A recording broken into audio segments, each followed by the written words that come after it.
We are all overwhelmed with tasks and relationships and all the many pressing needs before us, but we don't always know where to begin. Catholic homeschooling coach Emily Brown is here with us today to tell us about the only 4 problems you'll ever need to solve. Don't miss this. Welcome to Homeschooling Saints, the podcast that helps you create the homeschool you love for the people you love. Our host is Lisa Mladinich, a Catholic life coach, TV host, best-selling author, and an instructor at Homeschool Connections. Before we get started, remember to subscribe to this podcast so you never miss an episode. And if you're watching on YouTube, click the bell to join our channel. Hello and welcome. I'm Lisa Mladinich, your host, and today Emily Brown is with us to talk about the only 4 problems you'll ever need to solve. We're quite serious about that. Emily Brown is a homeschooling mom of 7. She's a former youth minister and has a deep passion for building up the kingdom of God one family at a time. Emily is a life coach for Catholic homeschoolers who want to have more peace and confidence in their vocations as wife, mother, and homeschooler. She has a private coaching practice where she works with mamas one-on-one, as well as a group coaching program called Happy Holy Mama. You can find her on Instagram, Facebook, and YouTube, as well as her podcast, Happy Holy Mama. And you can also take her free masterclass, The Intro to Loving Your Homeschool Life, on her website, fiatlifecoaching.com. And that's just the way it sounds, and it's in the show notes. Welcome back to the program, Emily. Oh, thank you so much for having me. I am always so joyed to have a conversation with you and share whatever is on our hearts with your listeners. They're just an incredible community. So I just thank you all for having me back.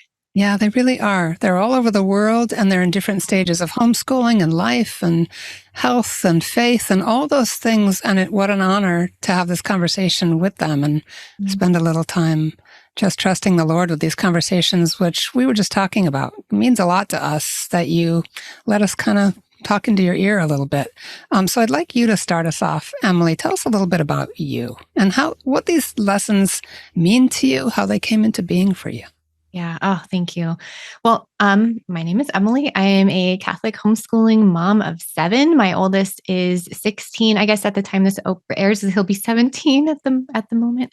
My youngest is 5, and we have 2 high schoolers, 2 middle schoolers, 2 upper elementary kiddos, and then one who is again 5 going on 15. I mean, he's just keeps us all on our toes. The youngest is always precocious.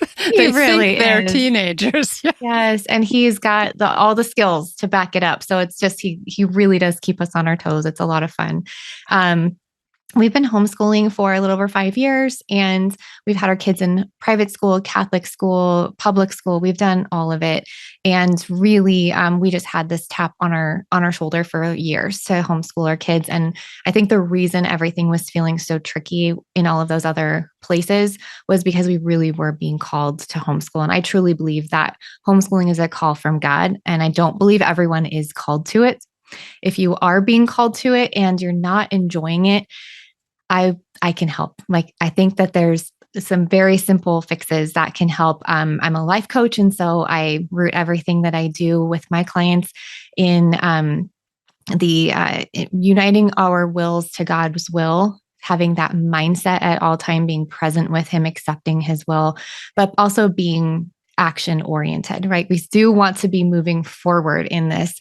We don't want to just be laying on the couch going, okay, Lord, go ahead, sanctify me. I mean, He does, of course, absolutely. But we are being called to do things and to lead other people, the people specifically in our lives that He's placed in our care, to also move toward holiness, to move toward sanctification. So fiat life coaching is to help turn our thoughts and our actions into yeses for God. And it can be really hard to do that when you're bogged down in overwhelm and stress of trying to homeschool and trying to keep the house going and meal planning and making sure, everybody's getting fed, decent meals and nourishing their bodies and their minds.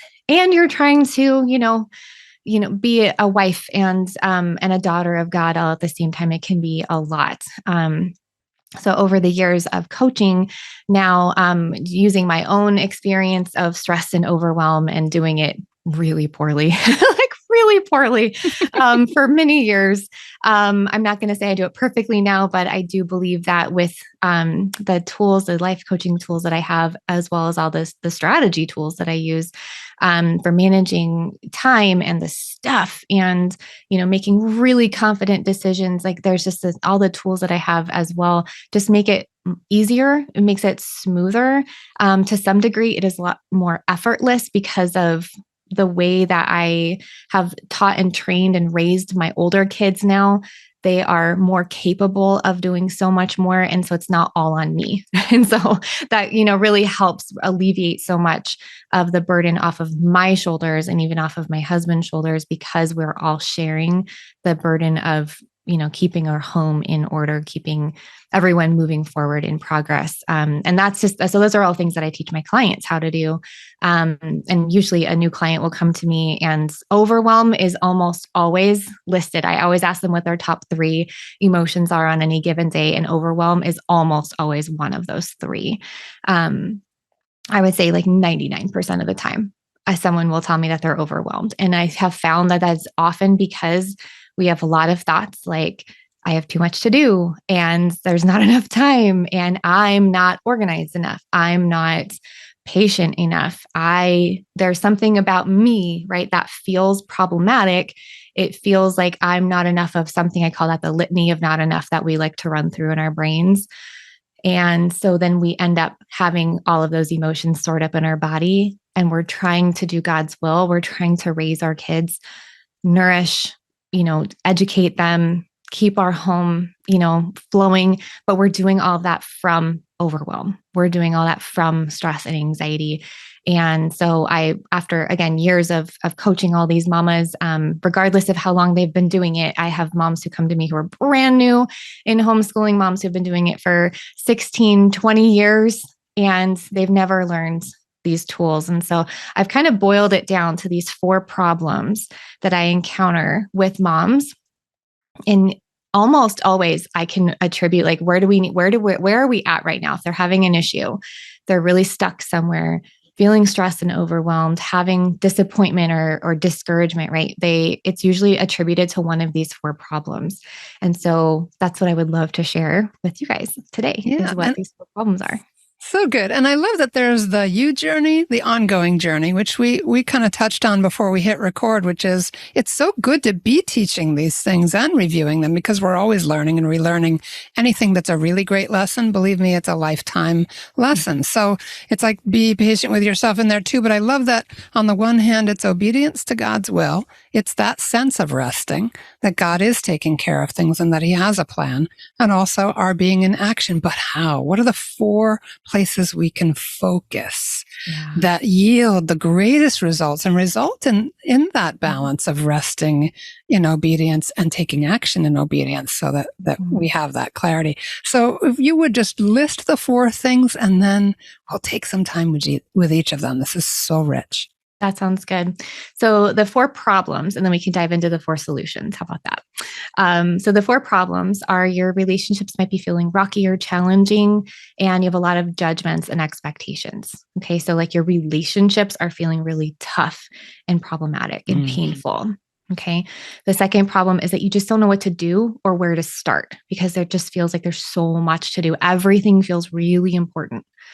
You don't make really good decisions. Okay. You might not be decisive. You might be taking too long to make decisions. You might not be making the right decisions. Okay. Or even know how to make a decision. I have a lot of moms who come to me and say, I don't even know like how to make a decision. I spend a lot of time spinning in circles, never really moving forward, because I just don't even know how to make a good decision. And then the 4th one is everything feels important, which means nothing is. So we're not really getting anything of importance done. And so we feel like we're not making progress. Yeah, well, those are I'm like, every one of those touched my core. Been there, just so human to experience these things. Thank you so much, Emily.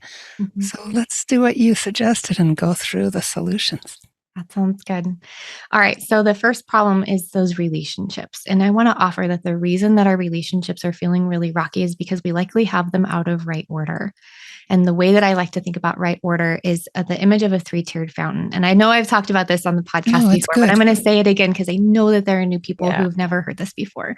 So the way I think about right order is there's this three-tiered fountain, and we have the biggest bowl on the bottom, and then there's a medium-sized bowl in the middle and a little bowl on the top. And the bottom bowl is all the tasks of life. It's everything that we need to do. And then the middle bowl are our relationships with our kids. And the top bowl is our marriage, the relationship we have with our husband. And what we end up doing is we spend a lot of time focused just on the tasks. And we don't think about filling up the pipe that goes up the middle. And so the pipe that goes up the middle is going to be your relationship with yourself, how you think about yourself, how you think and speak to yourself. This is really big. We have a lot of negative self-talk that we just assume is like we're shooting the breeze, like we're just telling the news, we're telling, communicating the weather, like we're just, reporting the weather. That's the word I'm trying to say. Mm-hmm. And we just say it as if this were fact, as if it were true, that I am not enough, right? It goes back to that litany of not enough. And so what happens is we're trying to prove our worth. We're trying to prove our value by getting all the things done and focusing on the tasks. And what happens is it ends up, we just kind of put leaks in the pipe right up in between the relationship with our husband and our children. And we just kind of pour into the bottom, that bottom tier. And so we end up we might be getting tasks done. We might not. We might just be swimming around in the bottom tier. It might be like splashing around, making lots of noise, but not really getting a lot done. Or we might be getting really productive, but then our relationships are feeling drained. Our kids aren't getting our best selves. Our husband is getting like the last dregs that might be like spurting up the pipe just from sheer willpower.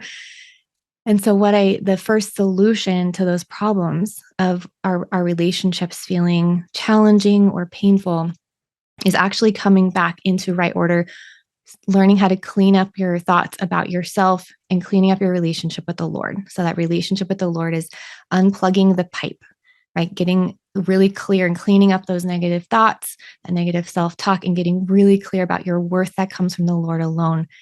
And when you can unplug the pipe, essentially, and seal up those leaks, then you are being able to be filled up with the grace from the Holy Spirit. And then you pour out into your marriage first. That's how a fountain works. It goes out into the top tier first, which is your marriage. And then you pour into your relationship with your marriage. Okay. And I can teach you how to do that. We don't have enough time today, unfortunately, but someday we'll do that. And then you pour out into your relationship with your children. And from there, you can be, that is so filled up and you're feeling so connected to your husband and to your kids. Then all together, you're pouring out into the tasks. You're getting the things done, the most important things.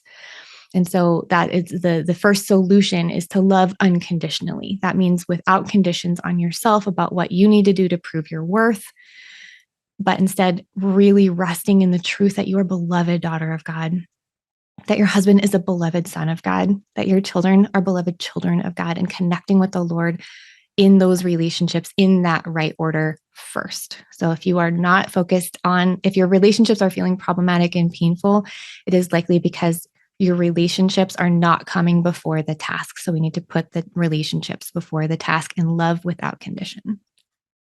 Wow. Wow. And that's obviously a big, mysterious invitation, right? We've probably never accept maybe some beautiful moments of grace in prayer. When do we humanly experience unconditional love?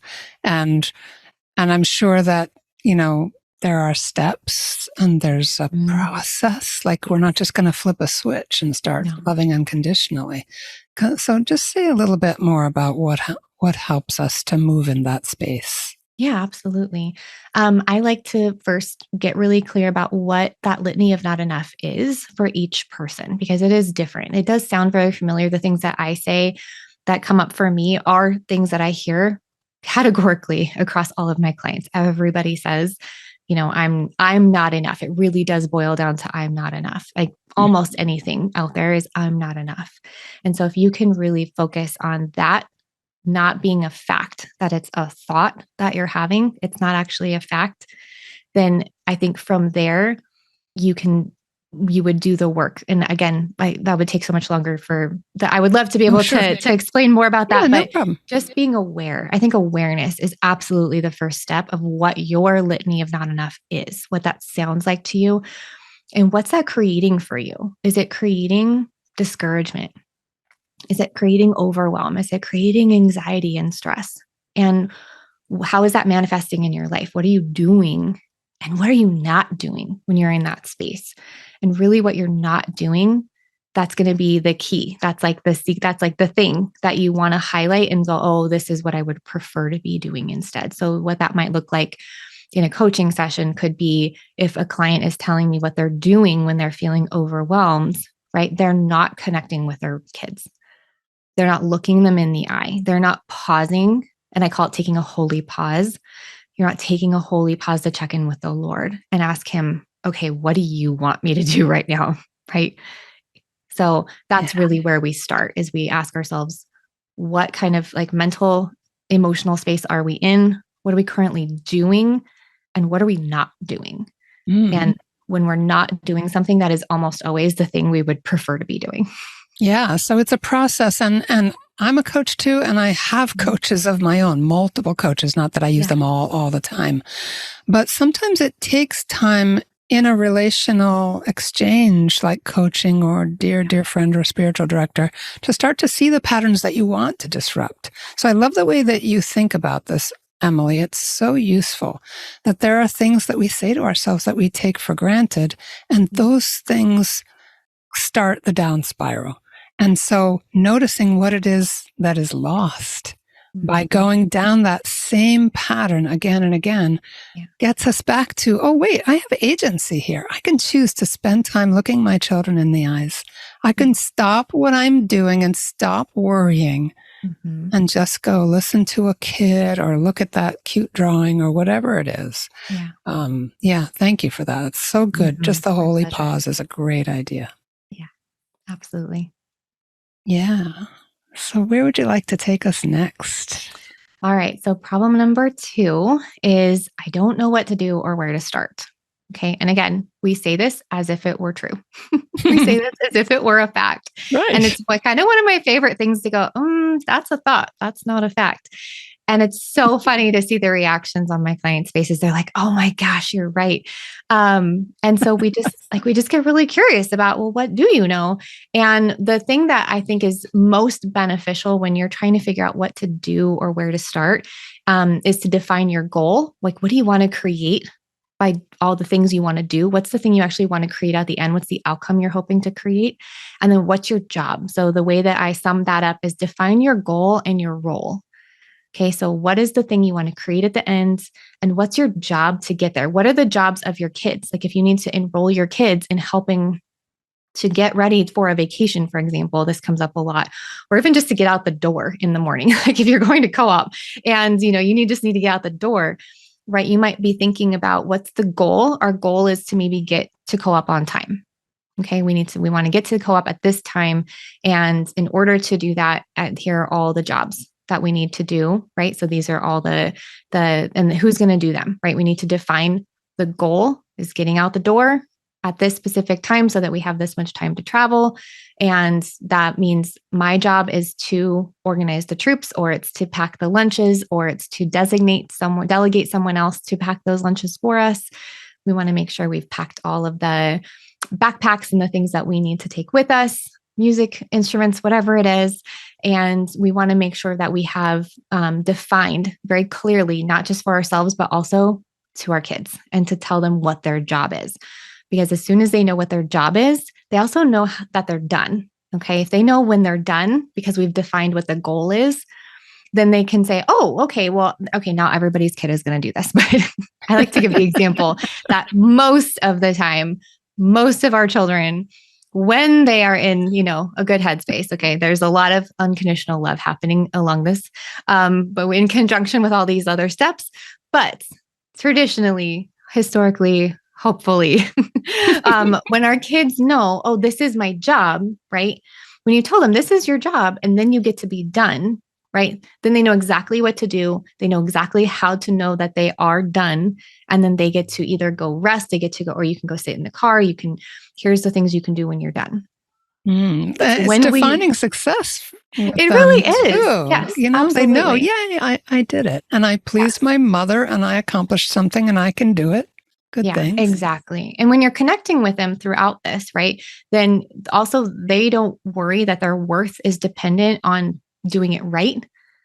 Right. We want to be able to connect with them and love them unconditionally and say, okay, this is the goal, right? But I'm still going to love you. I'm still going to show you love.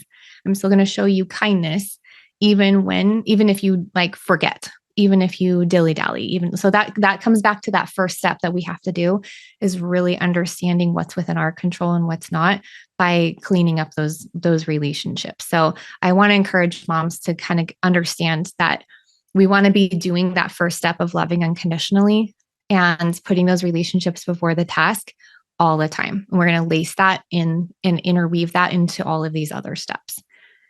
So good. Because when we are worried about being late, we take it out on our kids, right?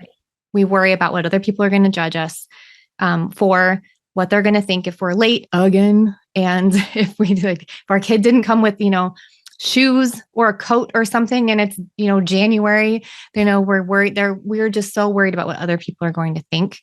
And we end up taking all of that on and we put a lot of pressure in just the preparation to leave the door.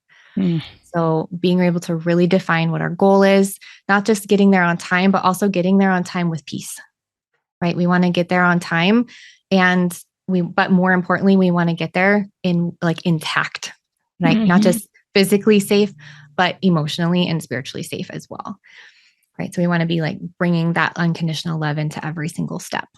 Yeah. And I love what you said too. That there's a key concept that you just touched on that's so important in this hyper productive, show-offy comparison world that puts so much pressure on everybody, that it's not the task that makes you worthwhile and worthy of my love. There's a direct connection, obviously, with their relationship to God there that can get damaged in our human moments where we blow it, right? Yeah. But we can know that the Lord will make up for where we lack and all of that, and we can keep trying and do it better. But that gives us a motivation point.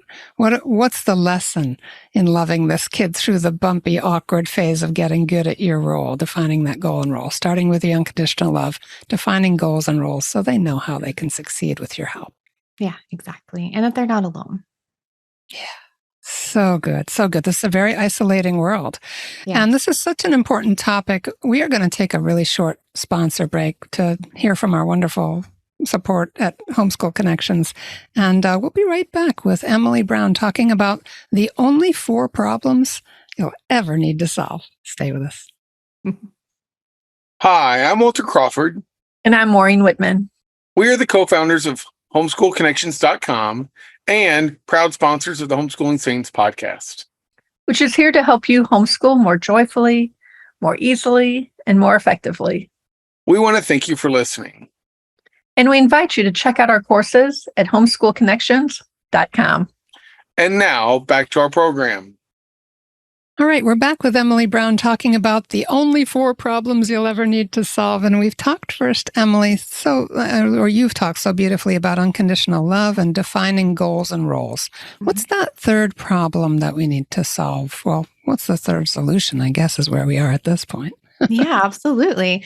So the third problem that we tend to face is not being able to make decisions in the moment. And one of the reasons that we're not being able to make good decisions in the moment, and we feel like we just can't make decisions at all, is because we are trying to do that when we are feeling overwhelmed, when we're feeling stressed out, and when our emotions are high, we're stuck and buried in those negative emotions, and our intellect is low. So we are not creatively problem solving in the moment. And so my solution for that is helping my clients learn how to make decisions ahead of time. And what that does is you decide ahead of time all the steps, the things that you want to be doing And, I have them think about what are some obstacles that might come up and even problem solve around that ahead of time as best as we can. And then what that does is you have those decisions already made ahead of time. You know that you can implement those decisions, and that frees up brain space in the moment to creatively problem solve. It helps you come back into right order. It helps you remember, oh, I'm too busy focused on all the tasks. I need to connect with my kids, or I need to calm down, take that holy pause, right? It just helps us to kick our intellect back into gear so that we can decide, where am I at in this process and what do I need to do next? So making decisions ahead of time is really, I would say, vital to like maintaining our peace and protecting our peace. Yeah. Could you give an example of the kinds of decisions typically that are really helpful to have already thought through before you're under pressure? Yeah, absolutely. So let's go back into the leaving the house example. So if we know we're going to be going to co-op on Monday morning and we are going to need to leave the house at 7:40 to get there by 8:00, right? Then making decisions the night before or even the week before of what are some things that I really recommend the week before, just so that we can kind of know, okay, maybe I need to go to the grocery store. Maybe I need to get things that we're out of these things, so that we can look ahead and say, oh, we're going to need that for co-op, for lunches, that morning, or looking through the kids' assignments and what are they going to need to have prepared, so that we can kind of deconstruct the goal, right? So we know what the goal is, we know what everybody's job is, but we also need to make the decisions ahead of time about when we're going to do the grocery shopping, when are we going to pack those lunches. When we are tired on Sunday night, we're like, oh, I don't want to make those lunches tonight. We'll just make them in the morning. And what we're doing is we're not supporting that future self of ours Monday morning, who's likely going to be stressed and overwhelmed, right? We kind of give into the comfort of wanting to relax and not do an uncomfortable thing in that moment on Sunday night by packing the lunches, and we put it off for later. So then when we're in the moment of trying to make those decisions, in the moment of when and how we need to do it, we're trying to keep track of all the things and all the decisions we need to make. What do you mean you can't find your shoe? And what do you mean, you can't find your homework? And, what do you mean you can't find your lunchbox? We've already thought of those things ahead of time. We already have thought of those could be obstacles Monday morning. And so we make the decision maybe Sunday night or Friday morning, like for Sunday night, we're going to sit down. We're going to work together as a team, as a family. I really love to build up the team atmosphere of the family. And we're going to set time aside to get all those things ready Sunday night.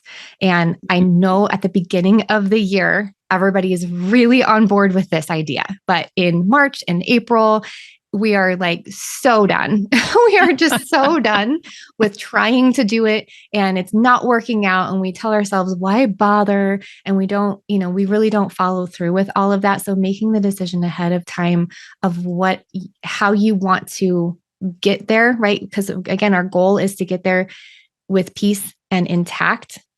And so we want to make decisions that are going to help us reach that particular goal. Yeah. And if you've been doing your best to keep loving them through it all, defining their goals and roles and making those decisions where they can fall into line with their goals and roles, then you start to see that there's a framework here of being very kind of conscious and compassionate, giving everybody time to know and to think about it and to try things on and to be learning together without the stakes being quite so high. Yes, absolutely. Our home is a very low risk environment for our kids to learn in and to make mistakes, but we don't really treat it as a low risk environment. We treat it like there's a lot of risk involved. So we put a lot of stress and pressure on our kids to perform and to succeed at the things we tell them to do so that we can be more comfortable. It feels very uncomfortable to remind them 900 times to do something. And so a shift that I've made for myself personally, to love myself and to love my children unconditionally in each of these steps, is reminding my children is a gift that I give myself. Reminding my husband of what I need and where I'm at is a gift that I give to myself. So I just wanted to throw that in there. It's like a little bonus thing that I wasn't planning on saying, but I think the Holy Spirit's like, you all need to hear this right now. Yes. No, I agree 100%. We don't give ourselves enough compassion because we don't take the holy pauses and check in What is it that I need? What can I ask for? So I'm setting the people up around me for success, not failure. Because we can be, when we're emotional and overwhelmed, we can get kind of irrational, right? We can get angry with the people around us because they're not intuiting our needs, especially with women, because many of us are intuitive. We sort of just figure everybody else is on the same wavelength sometimes without really thinking it through. But you're setting people up for success by saying, hey, in a place of respect and love and compassion for them too, here's exactly what I need from you. Yeah, exactly. And then again, when we're navigating those obstacles ahead of time and making decisions on how we want to show up in that moment, then we are, deciding to have our own back, right? We're deciding to kind of be our own best friend in that moment. And so one of the things I might say is like, if I have to remind them, I'm going to do it with respect, right? That is just, it's a boundary that I have for myself. And that's a decision that I've made ahead of time, that regardless of what other people are going to do and how they're showing up and whether or not they're dilly-dallying or they're distracted or they've completely forgotten the thing, I will ask them, and I will always use a tone of respect. And so if I can know that, and that's just my go-to decision that I have made, I just need to implement, right? Then I have to like settle down into respect into my body first so that I can deliver it with respect. And it just keeps me in that respectful, peaceful, calmer state. So this is one of the ways that we support ourselves in the future, is also deciding, how do I want to show up with them when they're being normal children or when my husband's being a normal man or whatever is going on. Yeah, which doesn't make us failures. That's another place where those negative messages can pop up. When someone else is, if we feel like they're letting us down, we start to think there's something wrong with us. Yes, and it goes back into the litany of not enough. 100%. All right, good. So unconditional love, defining goals and roles, deciding ahead of time. Yes. So the fourth one is, if you're trying to do too many things, okay, so everything feels important, which means nothing is. And so the solution for that really is focusing on the essentials, right? Which ties into the third one, which is making those decisions ahead of time. What is essential? Because in the moment, everything feels very important. Okay.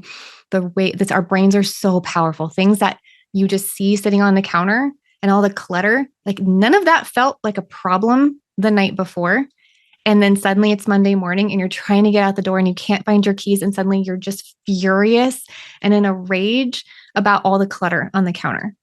Like, our brains are so powerful and they love to distract us. And so being able to focus on the essentials, like, nope, actually, that's not a problem right now.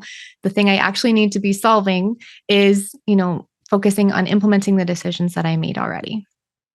Or, making sure that we are only working toward this goal and that everybody understands their job, right? Something I say all the time is tell the people. You have to tell the people what we're focusing on, what their job is, and how they're going to know that they're done.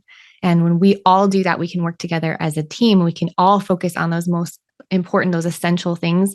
And we've already decided what our priorities are, those essential things. Then the beautiful thing is that we get the most important things done. And then we are able to say yes to those most important things, the things that the Lord is really and truly tapping us on the shoulder to take care of, which allows us to say no to everything else, at least in that moment, and to either delegate, delay, or delete it completely if it's not actually going to fit within that goal, if it's not actually within our job, or if it's not something that is actually important. It's not actually important for us to be doing. So we just have the mindset of being able to make good decisions about what's important in this moment and maybe what's not. Yeah, I love what Stephen Covey said about the good sometimes being the enemy of the best, because there are so many good things out there. We could say yes to them all and be completely stressed out, not do anything well, always be exhausted. But no, you're talking about what's essential for us, for this family, in this season. What are we going to give our wholehearted, focused yes to? Yeah. So we got to say no to some things. Yeah, absolutely. So it's, about the trade-offs. And really, I'm saying yes to this, so it means I'm saying no to that. I'm trading this good, and it's okay. I'm saying no to this good for now. It doesn't mean forever. It just means for now. Yeah, such great points. Such great points. Now, you've got resources at your website, and I want to give you a chance to just say whatever else is on your heart to share with us, Emily, about this? Because we've had you on a couple times before. I'll have those links in the show notes. It's always so just positive and practical. It's always so helpful every time you tackle a topic for us. I love the way you break it down and make it real for us. So what else is in the hopper, and where else can we kind of find you and be blessed by your work? Thank you. I'm just so grateful again to be here and to be able to share all of this with your listeners. So I think the thing I would love to leave everybody with is that when you know what these 4 problems are, then you can also see what these solutions are, right? So we need to love unconditionally. We need to define our goals and roles. We need to make decisions ahead of time as often as possible, because it does free up that brain space for creative problem solving in the moment and focusing on the essentials. And so when you do that, really the result of all of that, really what you create in your life is being able to focus on what's within your control and allowing God to be God. Allowing God to really and truly be in control, be the master, the creator, the controller, and allowing Jesus to be the savior. I think a lot of times we carry all of that around on us. We try to save all the people. We try to do all the things. We really don't allow Jesus Christ to be the Lord and Savior of us or our children. So it really does help us to rest back into that right ordered relationship with the Lord first and foremost. So that's really what I see as being the ultimate outcome of focusing on these 4 solutions, and really being able to have, kind of like I said earlier, a more effortless. I'm not going to necessarily say that everything becomes effortless, but it is more effortless, just flow of your day, right? It's getting out the door smoother, getting your homeschooling done smoother, getting the things of life done smoother. It becomes a little bit more effortless when everyone understands what we're doing, what their jobs are, how they're going to know they're done, and what they get to say yes and no to. Mm-hmm. And so, really, I think just resting back into that as being the primary thing that we want to create with these is so important. And so, what I have noticed when you're first getting started with these is that it can be really challenging to understand what's a problem and what's not. And so I'm going to be taking that deeper into a workshop that I'm hoping to teach for the Catholic Homeschool Conference later this year. I believe it's going to be in June here in 2024. So make sure you check the dates for that, because that might be different. So that's a workshop that I'm hoping to teach, is going to be going deeper into these 4 problems and these 4 solutions, and then giving a little bit more understanding of when you're first getting started with this, if you encounter some struggles with, being able to tell the difference between what's a problem, what's not, and so much more. I'm going to include so much more into that workshop, but make sure you come and join us for the conference for that. And then the other thing, the resources, you already mentioned I have a free masterclass called The Intro to Living Your Homeschool Life. I also have a new masterclass that I did earlier this past fall. It's called How to Stop Yelling and Start Connecting. And it's been such a powerful class for people to be taking. I've had so much good feedback from it. So I would like to invite your listeners. You can go and watch the replay of that, and I will make sure that Lisa has a link for you in the show notes for here. Oh, wonderful. Wonderful. Thank you so much, Emily. Emily has become a real treasured regular at Homeschool Connections events. So expect to see her again and again in the future. And do reach out to Emily at fiatlifecoaching.com and check out these great masterclasses that are helping so many moms, and share them around. You find something of value, do share it. Be an advocate for other moms. And let's all just have more peace, more of a sense of right order in our lives. And Emily, thank you so much for making the time. I know you're super busy, but we love having you. Oh, thank you so much for letting me be here. It is my absolute honor and pleasure to be here. All right, everybody. Thanks for tuning in. May God bless your day with peace, with right order. Thanks for listening, and please pray for us. We are praying for you too. God bless you. And that's our show for today. Our program is sponsored by homeschoolconnections.com. Be sure to subscribe to Homeschooling Saints and leave us an honest review. God bless you, and thank you for joining us.